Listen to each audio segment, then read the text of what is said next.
you kindly? Would you kindly get this? Would you kindly find that? Would you kindly find that? Would you kindly find? Would you kindly get this?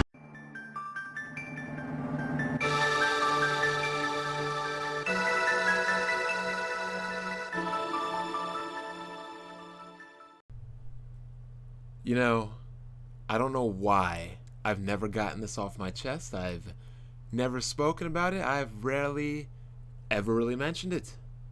But two things. Number one, I believe Kojima and Metal Gear are the most overrated developer and the most overrated gaming franchise in the history of gaming. Kojima is a one-trick pony. The guy does really nothing but Metal Gear. Sure, he created Snatcher on the Sega CD, and sure, he created Zone of the Overrated and Zone of the Frame Rate Issues, but outside of that, all he can do is make Metal Gear. I'm sorry, Metal Gear Solid. I liked Metal Gear. I liked Metal Gear 1. I liked Metal Gear 2. I liked the Metal Gear on the Game Boy Color. What I did not like was Metal Gear Solid. Remember the original Metal Gear Solid on the PlayStation 1? The very beginning with all the cutscenes and everything, and the giant elevator in the beginning? Put me to sleep. Stop the game right there. Quit. Remember Metal Gear Solid 2, where you have to take that liquid nitrogen ice spray and you're spraying the bomb down or to freeze it or to cool whatever? I fell asleep with the controller in my hand at that point. Woke up on a chair covered in my own drool. That is how boring that game was. I own Metal Gear Solid 3 Substance, or whatever the hell you want to call it, or whatever the hell it's called.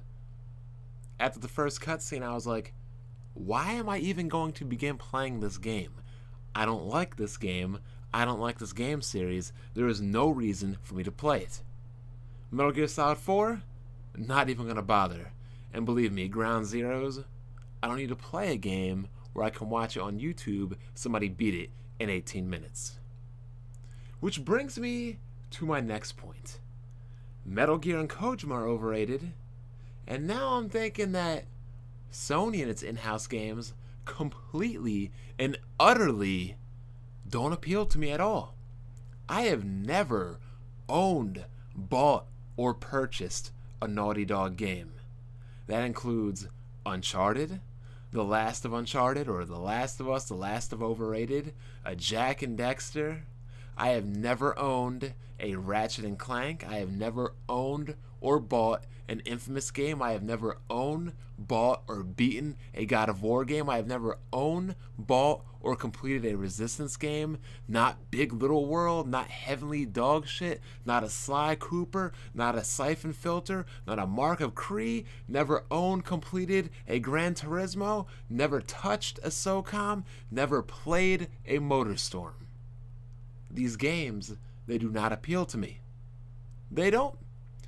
In the 3 generations, now going on 4 generations of Sony consoles, I can name the games off the top of my head on one hand of the in-house games I've owned made by Sony. Legend of Legaia, Dark Cloud, Shadow of Colossus, and Killzone 2. Oh wait, I also own Killzone 3, but it has the distinct class and reputation of being one of the only 3 games I've ever traded in my 25 years of gaming. It goes alongside SimEarth, and I can't even remember the other game, but SimEarth, Killzone 3, and I'm sorry, Marvel vs. Capcom 3 are the only 3 games I've ever traded in my entire life of gaming. The only games I've ever returned, the only games I ever got owned by GameSpot for trading into. I don't like Sony games. I don't like Sony in-house games. I could look at my gaming collection of Sony games on Sony consoles and name you games like Final Fantasy 7, 8, and 9, Final Fantasy Tactics, Personas, the Suikoden's, the Parasite Eves, the Resident Evils, the Wild Arms, the Thousand Arms, the Journey to the West, the Alundras, the Arc the Lads, the Xenogears, the Vagrant Stories.